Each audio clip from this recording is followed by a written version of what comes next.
আমরা যখন ছোট ছিলাম ক্লাস করতাম স্কুলে, এক একটা ক্লাস 45 মিনিট করে ছিল।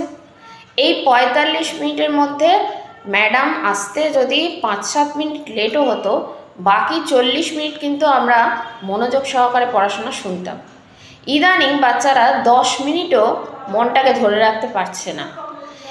কথাতেই আছে যে প্রচণ্ড ভালো মনোযোগ দেয় সব কিছুতে, সে সেখানে সাফল্য লাভ করবেই। এই বয়সটা চঞ্চলতারই বয়স, আমরাও ছিলাম, কিন্তু মনোযোগ আস্তে আস্তে দিতে না পারার কারণ বেশি বেড়ে গেছে, সেটা হচ্ছে আমাদের মোবাইল ফোন।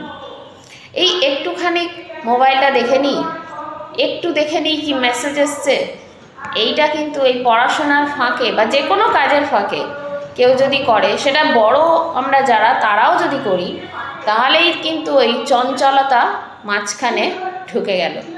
এই যে মাঝখানে একটা মানে কনসেন্ট্রেশন দিয়ে কাজ করছিলাম, তার মাঝখানে ওই একটা ব্রেক নিয়ে নিলাম, কি এসছে ফোনটা দেখে নিই, ওইটাই কিন্তু আবার কনসেন্ট্রেশন ফিরিয়ে আনতে রিসার্চ বলছে প্রায় মিনিট 15 করে লেগে যায়।